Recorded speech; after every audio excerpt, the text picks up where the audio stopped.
Hebreos 7:11. Libro de Hebreos, capítulo 7 y versículo 11. Vamos a leer unos versículos bíblicos, los vamos a estar explicando con el favor y la gracia de Dios. ¿Está allí? Hebreos 7:11. Dice así la palabra a la gloria de Dios. Padre, Hijo y Espíritu Santo. Si pues la perfección fuera por el sacerdocio levítico, paréntesis, porque bajo él recibió el pueblo la ley, ¿qué necesidad habría aún de que se levantase otro sacerdote según el orden de Melquisedec y que no fuese llamado según el orden de Aarón? Padre, te damos gracias en esta bendita mañana, una vez más, porque ya hemos orado y hemos presentado todo a ti. Ahora te rogamos de una forma especial que tú abras nuestro entendimiento para entender las Escrituras y que tú ubiques dentro de nuestro entendimiento el conocimiento exacto de tu diseño y tu proceder. Te ruego en esta mañana que tú edifiques nuestro espíritu por tu palabra y en ti esperamos siempre, Señor, en el nombre de Jesús. Amén. Amén. He querido, vamos a seguir leyendo de ahí para abajo, ¿vale? Pero mira la pregunta que hace el escritor de Hebreos, porque muchas veces cuando se está ministrando es necesario preguntar. Y no es porque no el que está ministrando no sepa, sino que lo que está haciendo es tirando una pregunta retórica para poner a pensar al lector. Y cuando el lector está en una actitud de búsqueda, ahí es donde el Espíritu de Dios lo ministra. Nosotros tenemos que estar continuamente con la mente abierta, en un estado de recesión y de aprendizaje, que es donde el Espíritu de Dios habilita nuestro espíritu para comprender a Dios. Para comprender a Dios hace falta la mente de Cristo. La mente natural, dice la Biblia, no puede entender las cosas que son de Dios. Imposible. Le son locura. Dios no tiene que instalar la mente de Cristo. Yo muchas veces lo digo a manera de broma, pero hoy día el diseño que nosotros estamos viviendo y estamos sufriendo, porque esto en verdad esto es un sufrimiento, toda esta tecnología que nos han metido, que para el bien que ha hecho, que sí, que ha hecho bien, ha hecho mucho mal. Entonces, toda esta tecnología, no cree ustedes que es un diseño que es que los hombres están avanzando mucho, es una simulación virtual y una réplica de lo que ya Cristo ha hecho. Porque Satanás no puede inventar nada nuevo, no tiene capacidad ninguna. Él imita, eso sí, pero no tiene capacidad ni de crear, ni de inventar, ni de diseñar. Todo el diseño inteligente que está establecido en la creación y en todas las áreas de la creación, ya sea en la física, en la astrología, en la astronomía, en la biología, todo tiene el sello de Dios. Todo. Y hoy tú te vas a una aplicación por Play Store y te la bajas en un minuto. Y en un minuto la tienes instalada. Porque eso es lo que quiere el diablo, que nosotros cada día pensemos menos y ejercitemos menos esto. Y te lo pone todo en bandeja con el dichoso aparato. Pero claro, la mente de Cristo no se descarga tan pronto en nuestro espíritu, ni se echa a rodar tan pronto. Eso requiere un tiempo. Dios le prometió a Abraham una nación, un hijo, una tierra con 75 años.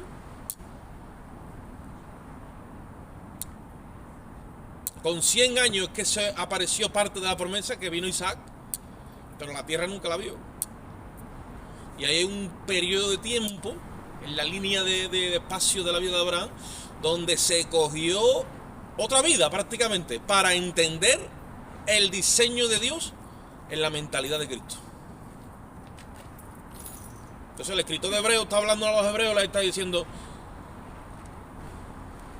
si el sacerdocio que nos dieron conforme a Leví fuese perfecto, ¿qué necesidad habría de levantar otro sacerdocio? Está correcto, ¿verdad? ¿Por qué? Porque está diciendo que no era perfecto. Ah, pero Dios ha dado algo que es imperfecto. No, Dios no da nada imperfecto. Lo que pasa es que el pueblo de Israel tergiversó el propósito del sacerdocio y de la ley. Eso es otra cosa. Por eso que usted ve cuando Cristo viene y empieza su ministerio, dice: ¿oíste que fue dicho? Mas yo os digo.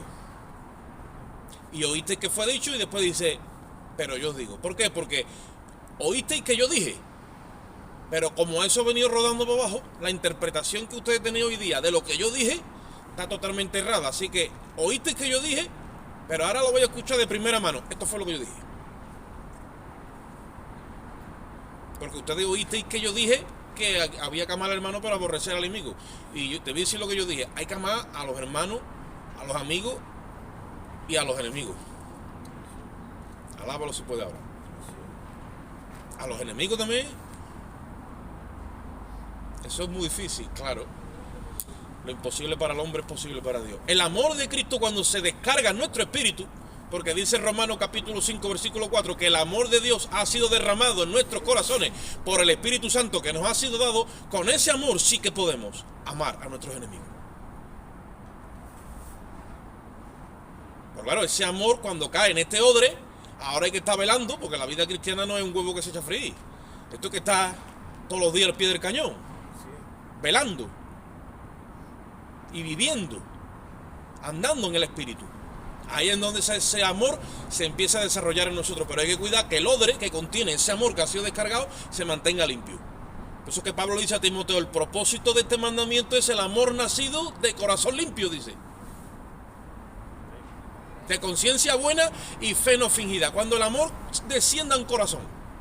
Al principio eso es como una bomba. Yo estoy hablando ahora con los nacidos de nuevo. ¿Cuándo tú naciste de nuevo? Remóntate. ¿Cómo fue eso? Eso fue glorioso. Eso fue que te pusieron 2 alas y vas tú por ahí. El primer amor. Ahora ese amor no podemos dejarlo allí.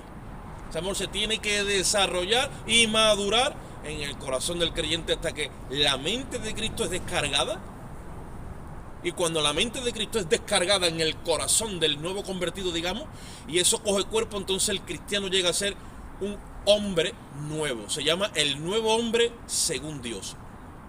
La nueva creación. Ese es el diseño que estaba escondido por Dios desde la eternidad pasada. Ahora Dios la tira de la quita y ahí está. Lo que pasa es que el mundo en su ceguera no puede verlo. El nuevo hombre está compuesto de una cabeza y un cuerpo. La cabeza es Cristo y el cuerpo es la iglesia. Y para ese nuevo hombre que ya ha empezado a andar, ¿ustedes saben cuándo se levantó el nuevo hombre?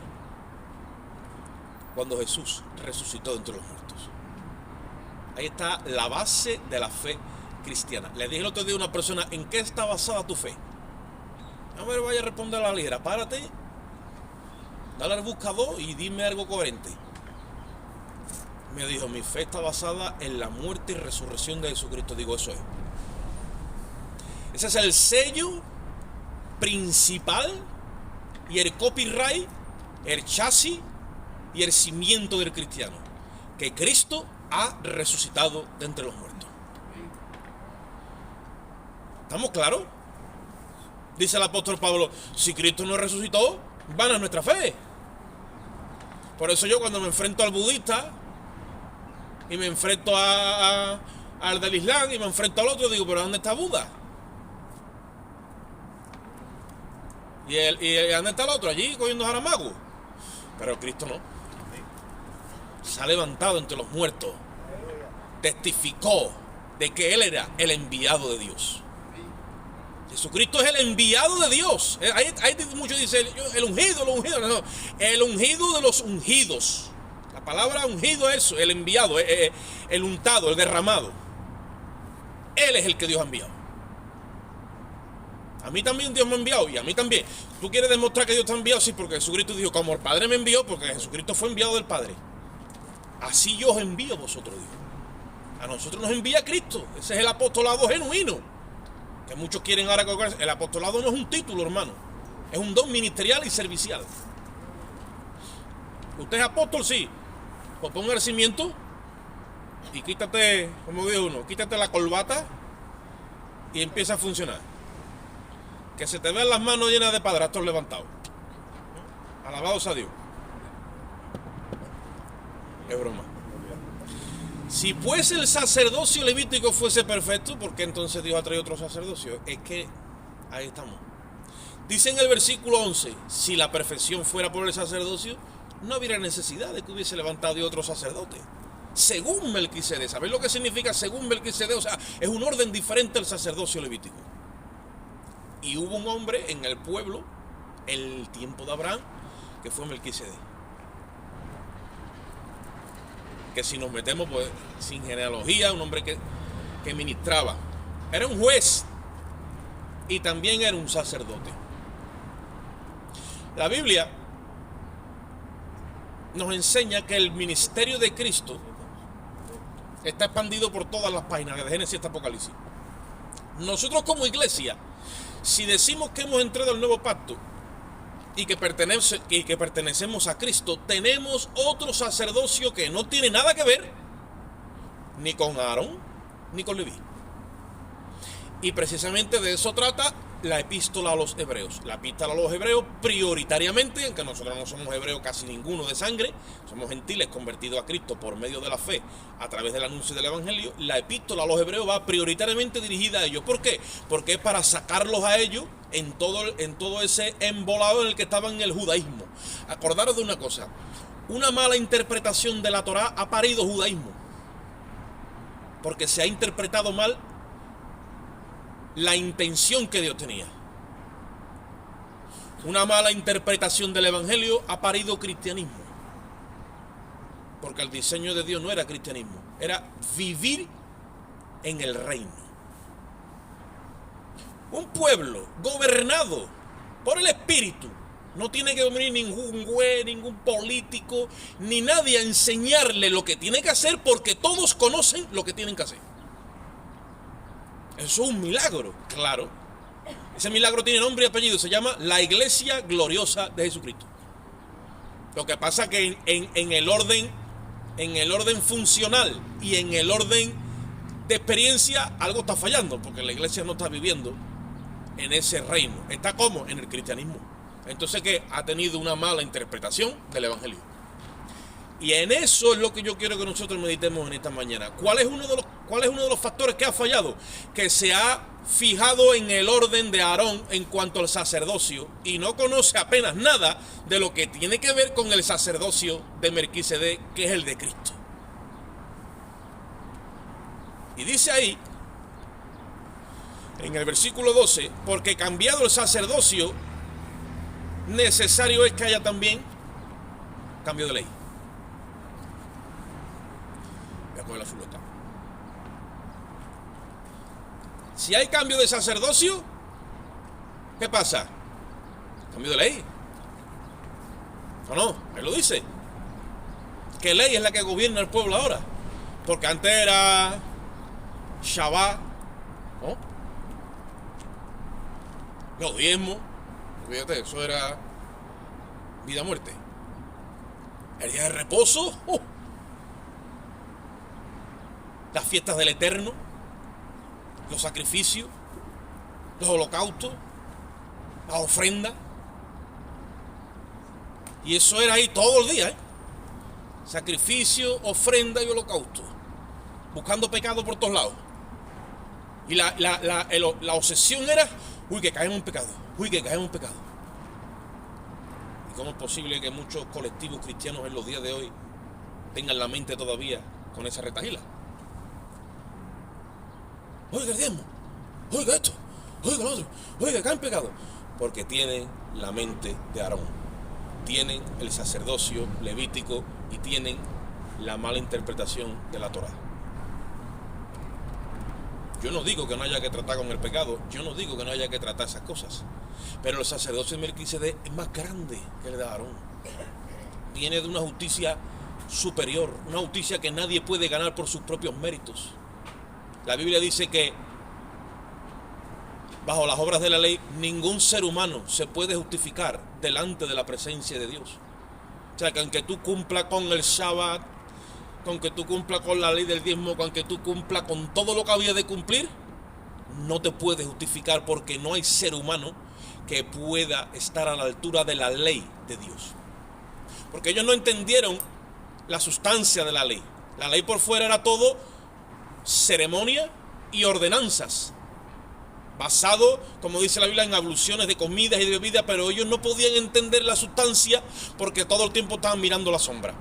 La sustancia era el orden moral que Dios demanda. Alábalo si puede ahora. ¿Quién ha estado a la altura de un Dios de santidad?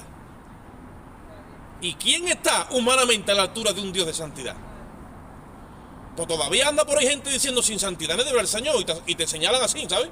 Sin santidad, sin santidad nadie debe el Señor. La santidad viene de Jehová. Cristo es la santidad. Es verdad que sin santidad nadie verá al Señor, claro que es verdad. Pero por el Espíritu. Ha habido cambio de ley. Ya no es la ley que nosotros muchas veces creemos que es. Es la ley de vida en Cristo. La ley del Espíritu. La ley de la fe. Le está explicando Pablo a los romanos y dice en el capítulo 3, bueno, concluimos pues que el hombre no es justificado por las obras de la ley. Y dice, entonces ¿cómo se salva? Dice, por la ley de la fe. Porque por fe, por medio de la fe, dice, somos salvos. Por medio de la fe, por gracia somos salvos. Pues eso es la base del sacerdocio nuestro, es la base de la sustancia de nuestra cristiandad, de nuestra identidad de hijos de Dios en el reino. Y eso es inamovible, eso es el cimiento. No se puede mover. Todo el tiempo es por medio de la fe. Estamos en un estado de gracia. Un estado de gracia. Oye, esto es lo que te digo ahora. Un estado de gracia es un ámbito o una dimensión al que Cristo te introduce. Tú no puedes entrar por ti mismo, pero una vez que te introduce, tú eres miembro de ese reino. Y te pertenecen las cosas por ley. Mas, sin embargo, tenemos a gente viviendo en el reino con la mentalidad de Aarón todavía afuera. Un pecador perdonado, pero no se ve como un hijo justificado. Por lo tanto, no tiene la suficiente fe para reclamarle a Dios la herencia. Le está faltando crecimiento y madurez en lo que es la fe. La fe no llega a coger cuerpo. Aarón, su ley, su sacerdocio, la mala interpretación de la Torá, dice la Biblia que era figura y sombra de lo que había de venir. Si yo levanto el brazo aquí, en medio del sol, ustedes van a ver mi sombra ahí. Mira, ahí está la sombra. ¿Veis? Se mueve y todo, ¿eh? Y tiene lógica que nosotros aquí ahora estemos queriendo coger la sombra cuando tenemos la sustancia aquí. Pues así está la iglesia. Mirando la sombra y la figura, porque no ha sabido por el Espíritu poner los ojos en la sustancia. Es el Espíritu la sustancia. La sustancia es el Espíritu. Y el Espíritu está dentro de cada uno de nosotros. Lo que pasa es que usted necesita desarrollo en el orden de Melquisedec. Cambio de sacerdocio, cambio de ley. Ahí lo dicen Romanos 3:27 y Romanos 8:2, la ley de vida en Cristo. No por descendencia, sino por elección. Usted sabe que en este sacerdocio todos los que eran participantes del sacerdocio era por una ley que se llama la ley de la descendencia. ¿Qué significa eso? Que si yo era sacerdote porque pertenecía a Leví, mi hijo, por ley, iba a ser sacerdote. Y mi nieto también iba a ser sacerdote. Y mi bisnieto. La única tribu que se dedicaba única, sola y exclusivamente a las cosas santas. Ellos tocaban los utensilios del tabernáculo, ellos se encargaban de los sacrificios, de meter la sangre en el templo, de quitar la ceniza, de ponerle el aceite a las lámparas, de esto, de lo otro, todo ello. Y el resto del pueblo vivía de una forma agrícola, con todo lo que era su vida, y ellos eran los que sostenían a esa tribu con los diezmos. Pero ya ese sistema también se acababa. Bueno, vamos a seguir dándole el tilín a la prédica. Se ha acabado, entre comillas, ¿no? Porque hay iglesias que el pastor está pastoreando y todo el mundo sabe que el que se va a quedar con la iglesia es el hijo. Y después el hijo del hijo, porque quieren meter esa ley ahí. Dios ha levantado un pueblo santo, oye esto,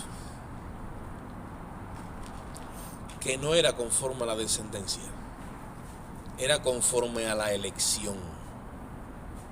Y ese linaje es un linaje nuevo, porque no es por Adán que nos creamos los unos a los otros por sangre. No, es el linaje creado según Jesucristo.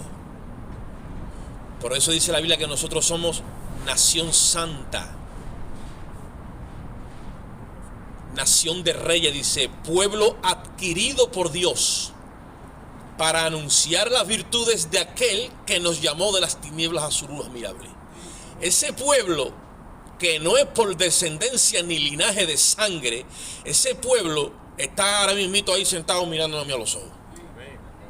¿Y sabe cómo ha sido? Por elección. Jesucristo le dice a los discípulos: no me elegiste usted a mí, antes yo os elegí a vosotros. Y os he puesto para que vayáis y llevéis mucho fruto y vuestro fruto permanezca. Tú así os cogió por Dios. Y yo también. Es que yo no soy judío. Es que en el sacerdocio en el que estamos hablando no hay que ser judío. Judío en el corazón, sí. Porque amamos la ley de Dios. Porque está escrita en nuestra mente.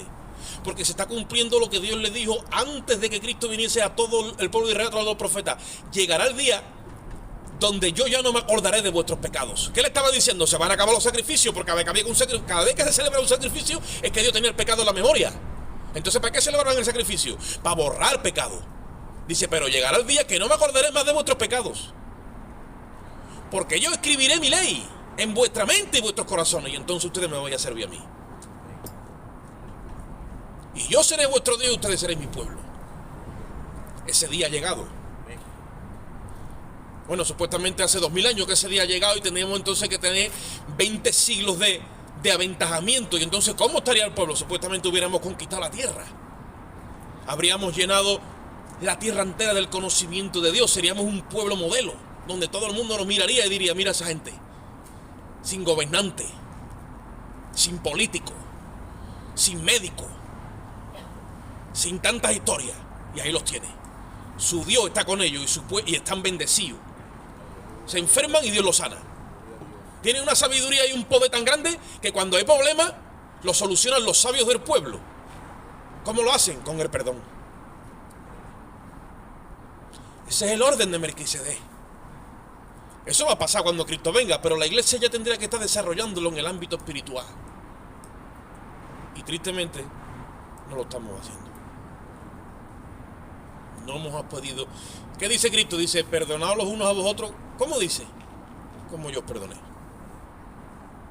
Si yo te he aplicado una justicia a ti, que tú nunca vas a llegar a esa justicia.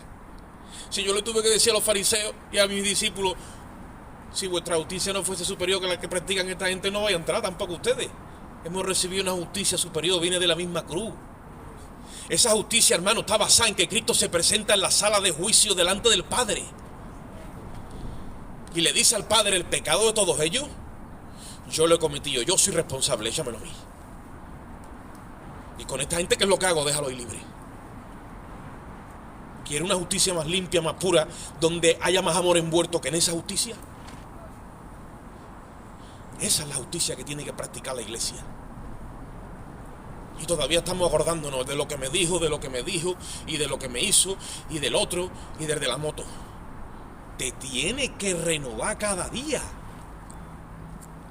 Poner tu cuerpo en sacrificio vivo y renovarte en el espíritu de tu mente, para que tú entiendas las bases de este pacto. Esto va mucho más allá que un pacto cualquiera. Esto está firmado con sangre, y la sangre de la firma de este pacto ha entrado en la eternidad, un lugar donde ni corre el tiempo ni corre el espacio. Cristo ha entrado con su propia sangre. Ha vertido con sangre, la ha vertido sobre las actas de decreto que nos eran contrarias a todos, y ha sacado de la memoria de Dios todos los pecados de la humanidad. Estamos hablando de algo tan superior que muchas veces nos falta incluso las palabras y la capacidad para expresar la grandeza de lo que Cristo ha hecho. La cruz es una bomba que cuando tú llegas y extraes, eso no para de sacar riqueza de conocimiento. Todo tiene que ver con lo que sucedió en el Calvario. Estamos hablando en un orden jurídico. Ya no estamos hablando de la sangre ni de la cruz. Es que la religión nos ha desviado. Ahí estaba Roma, que cuando llegó Lutero, Roma se quedó espantado. Un trocito del madero de Cristo. Y te llevaba tú una lasca de esa y pagaba una millonada y andaba tú y la metes en una reliquia. El cacho de madera allí. De esto por donde pasó Cristo. El Via Crucis, el otro. Ahora llegaban los poderosos y le firmaban las indulgencias a los papas. Y ellos estaban felices ya porque ya podían pecar sin problema. Sin conocer la historia de amor que está detrás de esta justicia. Ahí tenemos a los liberales. Esto es por gracia, hermano. Esto es por gracia. Estamos diciendo, no me toque mucho el ambiente, que me agarro a Calvino Y esto es por gracia y sola fe y sola escritura y por gracia. Como le miente algo más, se te tira encima como una... Sí, es por gracia, pero tú conoces la historia de cómo esta gracia o cómo esta justicia que por gracia ha llegado a ti, ¿no? Pues siéntate ahí que te la voy a contar. Que cuando te la cuente y te la trague, ya tú te lo vas a pensar 2 veces a la hora de pecar. Porque te veo que peca con una alegría que esto no es propio, porque no hay conocimiento.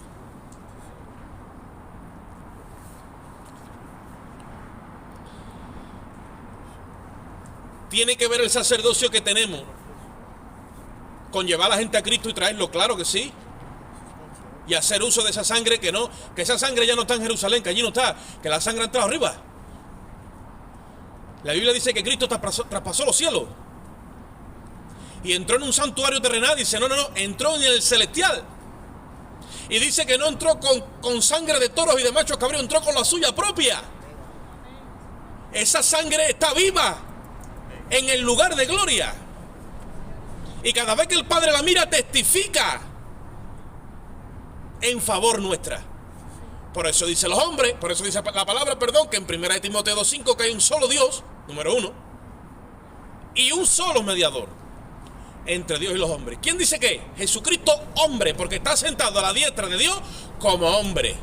En el principio era el verbo, pero ya no es el verbo, ahora es hombre. El postrer Adán se ha levantado y se ha sentado a la diestra de su majestad en las alturas para representarte a ti. Tú tienes un representante y resulta que no está ni en la alcaldía del pueblo, ni está en el Parlamento Europeo de Bruselas, ni está en la Moncloa de España. Está en el lugar santísimo, en el tercer cielo.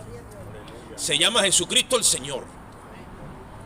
Así que cuando la cosa se ponga fea, pega un clamor por el Espíritu, que eso sube y llega mucho más allá de donde muchos creen, al tercer cielo.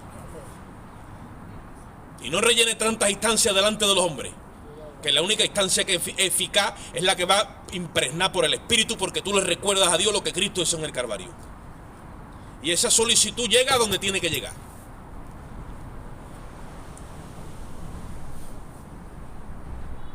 Pero hasta eso se nos ha olvidado clamar. Nos acostumbramos a los sacrificios, encendemos 3 velas, 3 Padre Nuestro evangélicos y vámonos que nos vamos. Pues no, señor, muchas veces hay que clamar, que el cielo le gusta. Eso es fragante arriba, cuando uno dice, Padre. Dice Jesucristo delante de todo el pueblo de los fariseos, Señor, yo te alabo, porque estas cosas tú se las has escondido a los entendidos y los sabios y se las has revelado a los niños. Los niños son los que claman. Tú dejas a un niño sin comer porque el niño, un bebé, cada 2 horas come. Ahora, como no tenga el biberón, eso empieza a llorar y parece que lleva toda la vida sin comer. Porque de la boca de esa gente es donde Dios ha forjado la fortaleza, el poder del clamor de un hijo de Dios. Y le reclama como diciendo, yo soy tu hijo. Ni siquiera yo soy un pecador perdonado. Cuando el cristiano es lavado por la sangre de Cristo y es puesto delante de Dios, le están poniendo una nueva creación ahí. Aquí ya no estamos hablando de lo que ha hecho y le deja de ser. Todo eso ha sucumbido. Esa persona es puesta delante de Dios. Y oye lo que te dice ahora. Y alábalo si puede. Y delante de Dios, esa persona no ha cometido nunca ni un solo pecado. Es restaurado al lugar en el que estuvo Adán y Eva. Porque la vida de Cristo se le pone encima. Y Cristo nunca pecó. Es un reemplazo y una transferencia que se hace de vida. Entonces tú puedes reclamarle a Dios con autoridad, con propiedad, con derecho, porque la gracia es un estado de derecho. Vino una mujer de Sirofenicia y le dijo al Señor, Señor, mi hija está gravemente atormentada, un espíritu la está perturbando, y le dice Jesús, hija, el pan para los hijos. Le estaba pidiendo liberación, eso es pan. Le estaba pidiendo sanidad, eso es pan. Le estaba pidiendo un milagro, eso es pan. Le dice, pero eso no es para ti, eso es para esta gente. Pero como esta gente están acorchados y tienen puesta la mente en otro sitio, tú que vienes con fe te lo vas a llevar. ¿Por qué? Porque le dijo, Señor, aún los perrillos comen de lo que caen de las migajas de sus señores. Así que si el pan es para esta gente, una migaja que se caiga de esta gente que la desprecie, yo sé que con esa migaja tú puedes sanar a mi hija. Y le dice el Señor, grande es tu fe, hija mía. Vete y que sea contigo como tú has dicho. Grande es tu fe, dijo. Y cuando vino el centurión, lo mismo, porque la fe que sea al final se almacenó en los gentiles tenía más sustancia que la misma que estaban los judíos. Por eso Jesús tuvo que llegar a decirle al pueblo cuando vino el centurión, ni aun en Israel he dado tanta fe. ¿Y qué le dijo el centurión? Le dijo algo extraordinario y mira lo que le dijo. Yo soy un hombre que está sujeto a autoridad. Y yo le digo a este que venga y viene, pero vamos, a la boda ya. Y le digo a otro que se vaya y se va. Tú no tienes que venir a mi casa. Tú ahí mismo da la palabra. Mira cómo lo dice. Y mi siervo que está allí es sanado en este momento. Le habló de jerarquía, le habló de autoridad y le habló de derecho. Sacerdocio de Melquisedec. Sacerdocio de Melquisedec. Muchas veces estamos enfermándonos, tenemos problemas y no sabemos que es por falta de sujeción, por falta de autoridad y por falta de sujetarnos al sacerdocio de Melquisedec. Le estamos creando vacíos legales al enemigo. El enemigo no puede ocupar una tierra que no esté vacía. Y cuando le cedemos esos vacíos, él los, como hacen por ahí, ¿no recalifica los terrenos? Sí, él recalifica esos terrenos. Porque son vacíos legales, que se le llama en el vocabulario jurídico. Y mete tinieblas en nuestra mente. Por falta de sometimiento a la ley de vida en Cristo.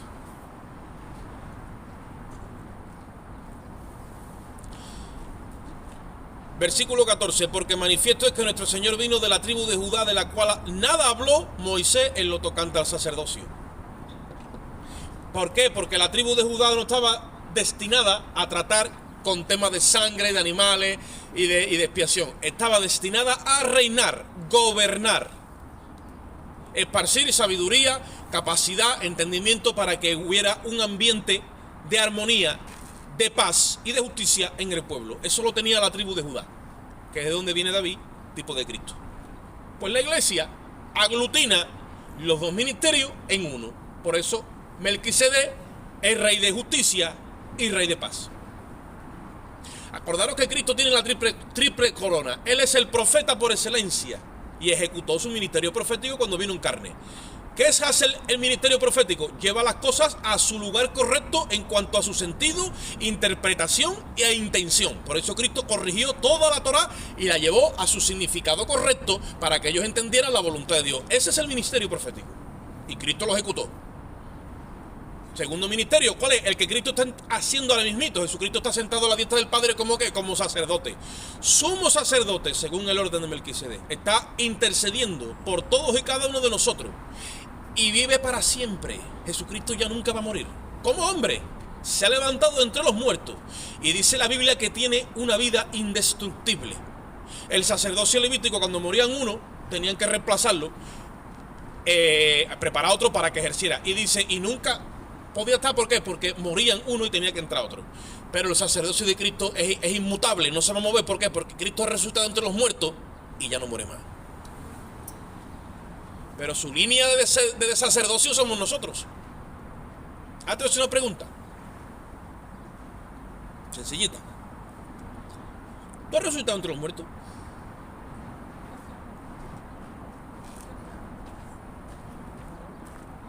Porque el que resucita de entre los muertos conforme al sacerdocio de Melquisedec y el sacrificio de Cristo ya no muere más. Y ahí es donde está la iglesia que no se aclara. Oye, esto es lo que te dice ahora. Le dice Pablo a los romanos en el capítulo 6. ¿No sabéis que los que habéis sido bautizados en Cristo Jesús habéis sido bautizados en su muerte? Bueno, a mí me bautizó en agua el pastor. Ahora me también. Porque el pastor bautiza en agua. Pero Cristo no te bautiza en agua. Cristo te bautiza en su muerte, en su cruz, para que tú seas registrado como muerto. Y la paga de tu pecado sea saldada. Por lo tanto, si tú has muerto en Cristo Jesús, tú ya no mueres más. ¿Cómo, hermano? No me digas eso que me va a dar la revelación del siglo. Tú no mueres más. No, entonces cuando yo me muera, tú no mueres. Tú has resucitado y yo vivo para siempre. Tú ya estás viviendo vida nueva en Cristo. Tú tienes ahí las cosas eternas que pega un sirvío, por decirlo de alguna forma, y ya estando Cristo presente, dice que es fiel y sumo sacerdote también de los bienes venideros, te empieza a mandar para abajo la herencia. El apóstol Pablo dice: mi Dios pues suplirá todo lo que me faltare conforme a qué, conforme a su riqueza en gloria. Entonces cuando yo me muera, ¿eso cómo se le llama? Tú duermes en Cristo. Tú no te puedes morir. El cristiano nace dos veces. Nace de papá y de mamá, y después nace de Cristo. Pero muere una vez nada más. No diga más veces que te tiene que morir, porque entonces estamos todavía cortitos en teología. El cristiano muere una vez. ¿Cuándo? Cuando viniste a Cristo. Ya está. Ya te han habilitado, te han metido el siglo venidero, te lo han metido en este. Ya estás registrado como nueva criatura en Cristo, sí. Ya tú perteneces a la familia de Dios. Si el sumo sacerdote no muere más y tiene una vida indestructible, los sacerdotes del sumo sacerdote tampoco mueren más y tienen una vida indestructible. Y su reino es inconmovible. Por eso que esta tierra, dice el escrito de Hebreo, que una vez más será removida, dice, para que se destruya las cosas que son movibles y permanezca las que son inconmovibles. Y dice: y ahí se quedará para siempre vuestro reino, porque nos ha sido entregado un reino inconmovible, con un sacerdocio indestructible.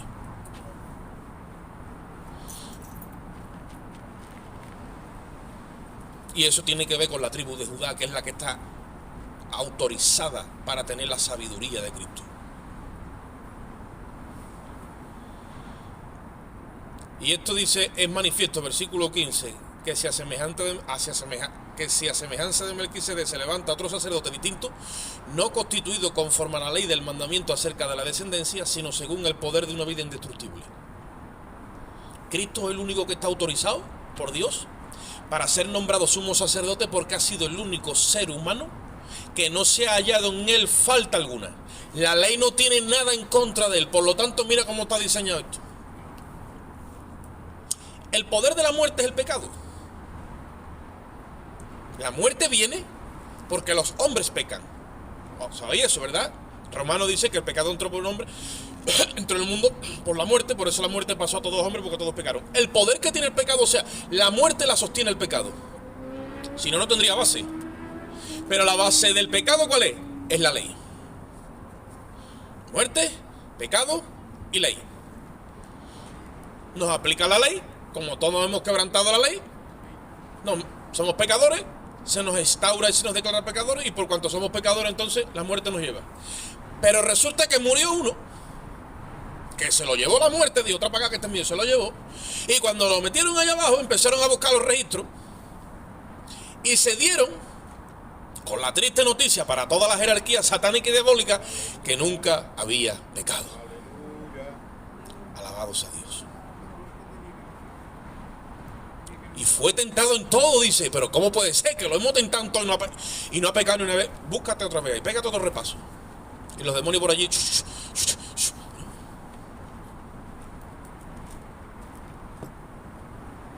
Nunca, nunca. Ni moralmente, ni moralmente. Nunca, nunca. ¿Y ahora qué hacemos? Lo vamos a tener que soltar.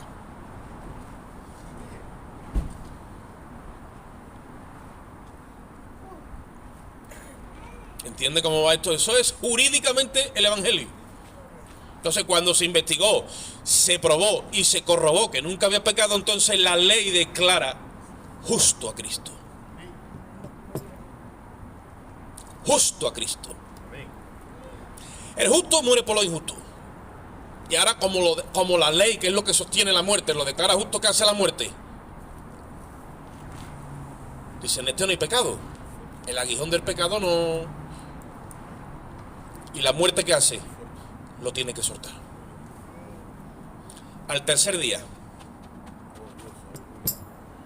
libre sin fianza y sin cargo, y declarado sumo sacerdote según el orden de Melquisedec. Gloria a Dios. A ese nos vamos a conectar nosotros ahora. Esa es la raíz de David a la que nos tenemos que encajar.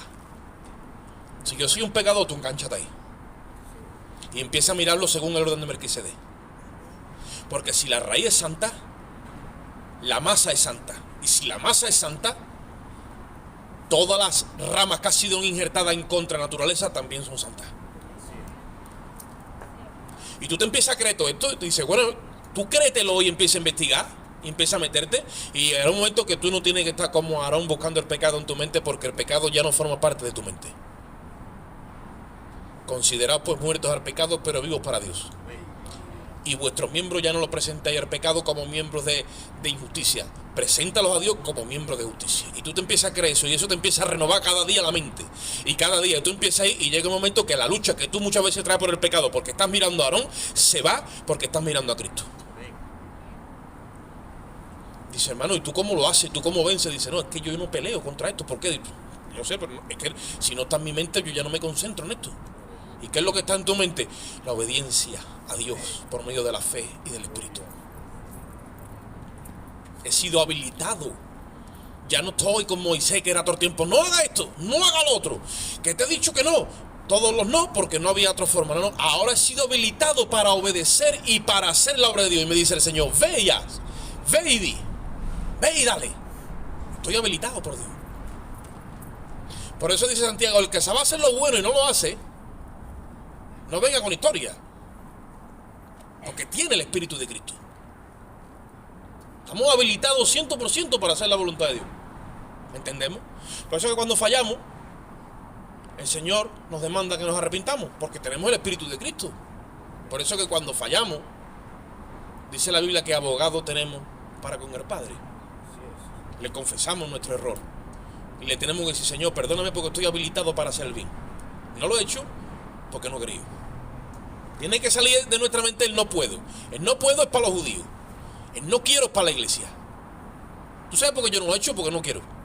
No, es que el momento, es que las emociones, no, tú tienes que ser desarrollado. Tú vas a ver como cuando esta obra cabe en ti, que es la obra de la paciencia, como dice Santiago, tú vas a ser perfecto y cabal sin que te falte cosa alguna. Ahora gózate cuando te metan en prueba, dice, claro, ese es el problema. Amados míos, ¿esto amigo Santi? Gozaos cuando hayáis diversas pruebas, sabiendo que, ese es el problema, que la prueba de vuestra fe produce paciencia. ¿Acordáis cuando hablamos de la paciencia? Paciencia viene del griego upomone, que significa caminar hacia la promesa y la herencia bajo presión. No es que yo me siento aquí esperando que venga la bendición de Dios. Eso no es paciencia. Es que yo me muevo bajo la presión en busca de lo que Dios me ha dicho. Porque estoy buscando el supremo llamamiento de Dios en Cristo. Y de la misma forma que Cristo me alcanzó a mí, yo ahora estoy buscando alcanzar aquello para lo cual Él me alcanzó a mí también. Que es implantar el reino en esta tierra. Me tengo que mover como un sacerdote conforme a Melquisedec. Tengo que llegar a los lugares no para formar un expolio ni un escándalo, para establecer la paz donde hay guerra. Para traer gozo donde hay tristeza. Para traer sanidad donde hay enfermedad. Para traer luz donde hay tiniebla. Para traer orden donde hay caos. Ese es el sumo sacerdote. Ya no solamente estamos tratando con almas que los hay que sacar del pecado, no. Es que ahora hay que darle una ciencia, una educación, hay que darle un estilo de vida en Cristo. Por eso hemos sido redimidos de nuestra vana manera de vivir. ¿Pero para qué? Para entrar en una santa manera de vivir. Un pueblo que sabe andar y conducirse. No los amis por allí metidos que no quieren saber nada con nadie, no. Un pueblo que está metido entre las naciones. Porque los judíos decían, no, que me contamino. No. A ellos yo les dije que no fueran porque se contaminaba, pero a ti te digo, ve a las naciones. Y si me contamino, no, yo te he vacunado. Te he inoculado, ahora que estamos en las versiones estas nuevas, te he inoculado con la sangre de Cristo y el Espíritu de Cristo. Está totalmente impermeable, lleno de mi sabiduría y de mi ciencia y de mi poder.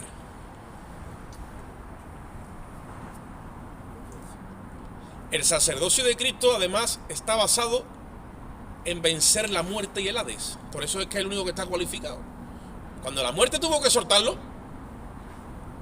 que tú lees en Colosenses 1:14 que dice que Cristo triunfó sobre todos ellos en la cruz los expuso públicamente. Allí abajo los expuso públicamente. Y dice que arrancó el acta de decreto que nos era contraria. Triunfó sobre ellos. Y ellos saben quién es Cristo. Y eso queda registrado en los infiernos. Por eso es que los infiernos, cuando escuchan a Cristo, se tienen que parar en seco. Porque allá abajo se celebró una reunión. Y Cristo venció delante de Lucifer, de Satanás y de todos sus demonios. Y antes de irse le dijo: ¿y tú? La muerte le dijo: tapa acá la llave. Y la del infierno dice: tapa acá. Y se fue con las dos llaves.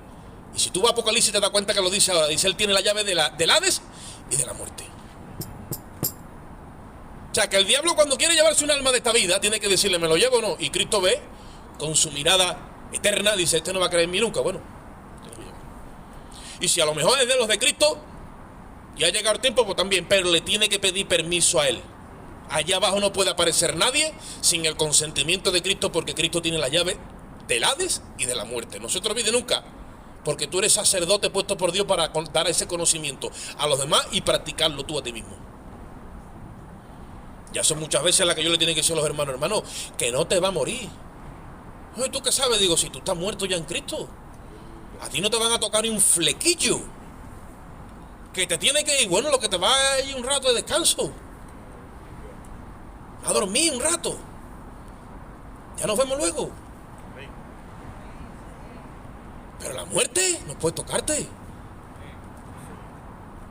A ese bicho le han puesto límite. Y el infierno tampoco. A mí no me gusta hablar de ese lugar porque yo primeramente no lo conozco, y además es un lugar de tormento, un lugar de miseria. Cristo habló de él. La iglesia no está para hablar de infierno, aunque cuando tengamos que hablar, hablamos. La iglesia está para hablar de los méritos y de las virtudes de aquel que nos llamó de las tinieblas a su luz admirable, de Cristo. Entonces Dios nos está preparando a nosotros como un pequeño remanente. Cada iglesia tiene que estar establecida en cada ciudad, una iglesia local. Y cada iglesia local tiene que estar equipada con un ministerio apostólico, profético, evangelístico, todos los ministerios. No tenemos que ir a buscar al hombre de Dios que está en el otro córner para que ore por mí. Todo eso es una distorsión. Dios ya no va a hacer más eso. Lo ha hecho en su misericordia, ha levantado a hombres porque había mucha distorsión y no avanzábamos. Pero Dios se quiere glorificar en un cuerpo, no en un hombre, en un cuerpo. Que no busque la gente al hombre, que busque la gente a Cristo que está metido en la iglesia. Y cuando eso se está dando, llega un niño, un simple niño, se nos para aquí y nos pastorea todo. Y está escrito: un niño los pastoreará. Y otro ora por un enfermo y se sanan los enfermos. Y los más pequeños están al frente, para que nadie le quite la gloria a Dios. Y todo el mundo sepa y entienda que esto ya no es movida de hombre. Está Dios metido en el asunto. Y el que aquí quiera ser primero, muy bien, tiene que empezar por atrás. Y el que quiere ser más grande también, muy bien, se tiene que hacer más pequeño. Y ahora ya Dios dirá: estamos en su reino, estamos en su pueblo, estamos en su gloria. Y ya nos enseñará. Tenemos mucho que aprender. Y muchas cosas que ver. Dice que cosas que ojo no vio todavía, ni oído ha oído. Tanto voy a reservar. Hay cosas que todavía nadie... ¿Tú te puedes creer que al día de hoy hay cosas que todavía nadie ha oído? Y Dios las ha reservado. Ni los ángeles las han escuchado. Dice que ellos anhelan. Están ahí porque ellos anhelan mirar el mover de Dios con nosotros. Y ellos están puestos para servirnos a nosotros, para los que serán herederos de la salvación. Los ángeles de Dios. Porque Cristo no vino a rescatar a los ángeles, vino a rescatar a la descendencia de Adán. Hoy es un buen día para que nosotros en este compartir meditemos sobre el sacerdocio que estamos ejecutando y sobre el estilo de vida que estamos llevando. La iglesia perdió el norte porque, bueno, ¿qué vamos a hacer? La obra de Dios, bueno, salvación, vamos salvación. No. El propósito no es salvación. Si nosotros equivocamos los propósitos, el resultado nos sale erróneo. A mí me decían: ¿cuál es el propósito? Hay que santificarse, hay que vivir en santidad. Bueno, pero ¿para dónde vamos? Bueno, no sabemos, pero hay que andar en santidad. Eso significa cambiar el propósito con el resultado. Ahora, si yo te digo, no, el propósito es ser luz y ser sal. El propósito es amar al perdido y al prójimo. El propósito es llevar las buenas nuevas del Evangelio y ayudarle en todo lo que pueda. Si pasa frío, tú te quitas Niki, te queda tú al descubierto y él al cubierto. Y eso le está predicando el Evangelio por obras. Ese es el propósito. ¿Y cuál será el resultado? El resultado será el fruto, que es que tú vas a andar en santidad y en santificación.